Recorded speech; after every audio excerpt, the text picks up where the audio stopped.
Hello, Shadeus Glavor here from Define, and this is our third video in TA, which will be forward up, and also this one will be a full run.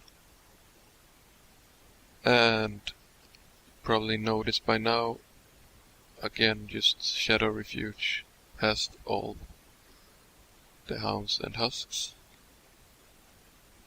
And what we're doing on this path is bringing a guardian, mainly because of the last boss, because everyone probably knows about those spiders, how hard they can be. I used to say that that was the hardest boss in the game at that time when we didn't melee him, because it could take ages to range him down. Everyone jumping on that crutch, and that was just a hell. And spiders charge you all the time. You got the silver, you got all the small, you get poison all the time. You don't have enough condition removal. Yeah, that was just a hell. And we just eventually decided to try and melee him, and it took us nearly no time at all, and was no problem at all. Yeah, but you wanna need a guardian for that, so you have the extra reflection. So you just can reflect all those spiders that will spit on you.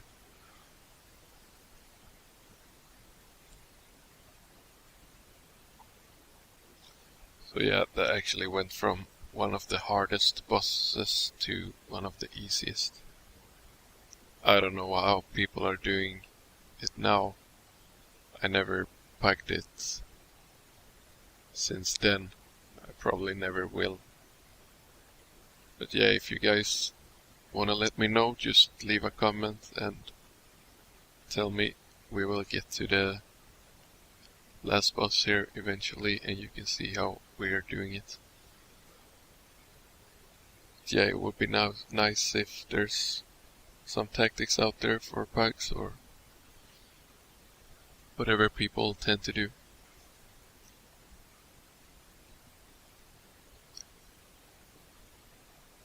And our guardian both have a berserker set of armor and a knight set of armor. Right now he just needs to do damage, but later on he might need a knight armor. And also stability will come to use on this path. And it's also good to, even in this path, bring along a thief. We'll get to that eventually as well.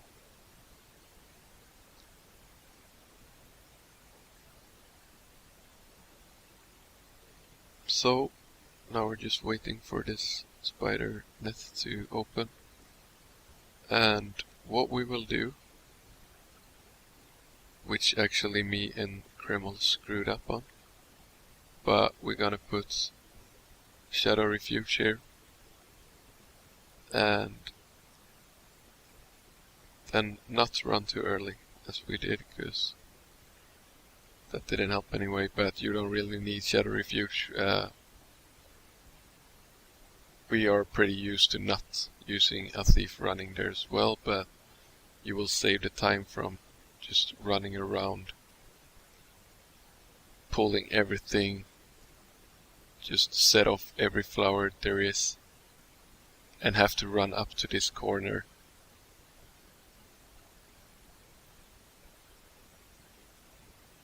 before you can start to fight the boss.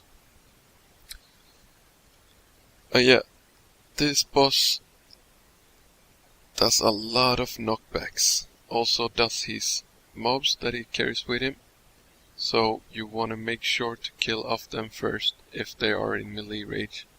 If they stand further away from you, you don't really have to mind them. They will throw out some little red field.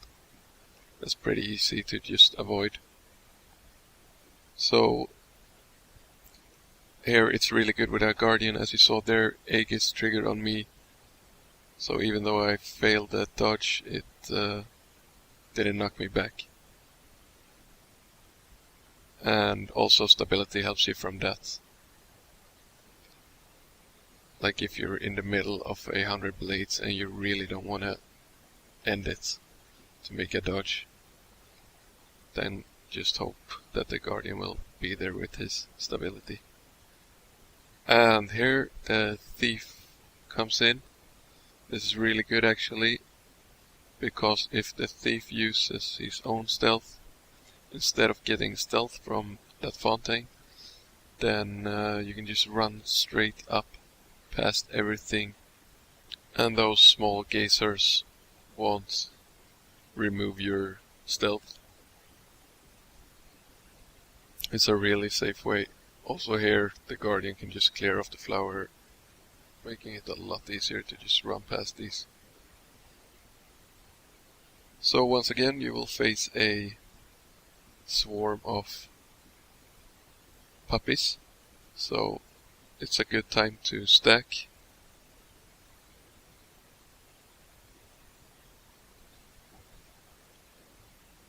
And we're always running with double stack weapons, so this is more enough even if you would run with only one stack weapon. Yeah, that gives us full bloodlust, so we can just swap to Force and Knights, gaining another 15% damage. Okay, so this might also be a harder content. Vivina puts out Circle, which does a lot of damage on you and will give you confusion. So just the more you hit on her, the more you will just kill yourself, and it will go very fast for everyone that is a Circer. What we would do there, that our Mesmer unfortunately just put out the pull too early, else we would pull both Husk and Vivina into the corner and just hit everything as hard and fast as possible before that rings comes up. Now we have to dodge out of it. She will disappear. We just have to start chasing her. As long as you make sure you never stay in those fields, or rather just wait outside, then this boss should be quite easy. Like here, just in the corner, no circles at all to watch out for, and you can get a lot of damage out on her. So yeah, I don't know if people actually have a problem with this anymore. Maybe if you're in a group where it's less damage, so you just have to deal with even more circles. And yeah, that would probably make it a bit harder. But now she only got it up, I think, twice.